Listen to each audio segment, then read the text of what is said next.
இதுதான் ஒரு விளைவாக வரணுன்ற ஒரு கண்டிஷனை மாஸ்டருக்கு போடாதீங்க.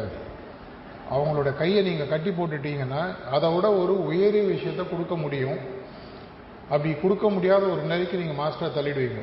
உதாரணத்துக்கு அவர் இதுக்கு மேலே ஏதோ ஒன்று கொடுக்கணும்னு ஆசைப்படுறாரு. நேற்று கூட நான் சார்ஜி மகாராஜ் ஒரு பழைய ஆடியோ யாரோ ஃபார்வர்ட் பண்ணாங்க, நான் கேட்டுட்டு இருந்தேன். அதில் அவர் அந்த நாரத முனியோட கதையை பற்றி சொல்கிறார். நாரத முனி பற்றி லிபரேஷன் பற்றி கேட்குறாராம்.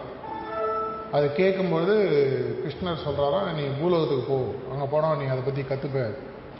அவர் பூலோகத்துக்கு வராரு, போகிறாரு. ஒரு சின்னதாக ஏதோ ஒரு பன்னிக்குட்டி இருக்குது. இவர் போய் பக்கத்தில் லிபரேஷன் என்ன கேட்டால் பன்னிக்குட்டி செத்துருது.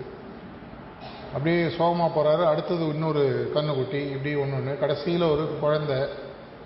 அந்த குழந்தைகிட்ட போய் லிபரேஷன் பற்றி கேட்கும் பொழுது அதுவும் செத்துது. ஆனால் சார்த்தும் போது என்னென்னு ஏதோ சொல்ல வருது, விட்டுருது. அப்புறம் நேராக திரும்பி கிருஷ்ணர்கிட்ட விஷ்ணுகிட்ட போகிறாரு, என்னங்க இப்படி ஆயிடுச்சுன்னு.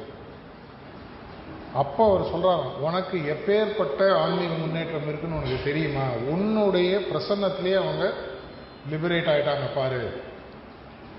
அந்த பன்றியாக பிறந்த அந்த சோலுக்கோ கண்ணுக்குட்டிக்கோ அந்த குழந்தைக்கோ என்ன தேவைன்றதுக்கு கேட்கக்கூடிய பக்குவம் இருந்திருக்குமா? இருந்திருக்காது. ஆனால் அந்த பன்னியோ இல்லை அந்த கண்ணுக்குட்டியோ குழந்தையோ அது இறந்தெடுத்தனா அதை சுற்றி இருக்கிறவங்க எவ்வளோ வருத்தப்பட்டிருப்பாங்க. ஐயோ, என் குழந்தைய பிரிச்சுட்டு, என்னோட கண்ணுக்குட்டியை பிரிச்சுட்டு. நான் இதே ஒரு தடவை கிருஷ்ணரும் நாரதரும் உலகத்தில் நடந்து போகிறதா ஒரு கதை உண்டு. முதல்ல ஒரு போகிறாரு, ஒரு ராஜா கிட்ட போகிறாரு. அந்த ராஜா மனசார பிரார்த்தனை பண்ணுறாரு, என்னுடைய ராஜாங்கம் இன்னும் பெருசாகணும்னு சொல்லி. கிருஷ்ணர் மனசளவில் உன் ராஜாங்கம் பெருசாகட்டுன்னு வாழ்த்துறாரு. அதை நாரதர் பார்க்குறாரு. அடுத்தது இன்னொரு பணக்காரர் வீட்டுக்கு போகிறாரு. அந்த பணக்காரனுக்கு நிறைய செல்வந்தங்கள் வரணும்னு நினைக்கிறான். அதே மாதிரி நடக்கட்டும் அப்படின்னு பிரார்த்தனை பண்ணோன்னு நடக்கட்டும்னு சொல்கிறாரு. கடைசியாக ஒரு குடியானம் வீட்டுக்கு போகிறாரு. அந்த குடியானம் வீட்டில் ஒரே ஒரு மாடு தான் இருக்குது. அவன் ஒன்றுமே கேட்கல. அந்த மாடு செத்து போனோன்னு கிருஷ்ணர் நினைக்கிறார். அந்த மாடு செத்துறது வந்துடுறாரு. நாரதர் கோவம் வந்தது, என்ன நீ கடவுள், ராஜா எவ்வளோ வச்சுருக்கான் அவனுக்கு போய் அள்ளி கொடுக்குற, ஒரு பணக்காரன் அவ்வளோ வச்சுருக்கான் அவனுக்கு பணத்தை அள்ளி கொடுக்குற, ஒரு ஏழை குடியான அந்த மாடை வச்சுக்கிற, அந்த மாடை கொண்டுட்டியே.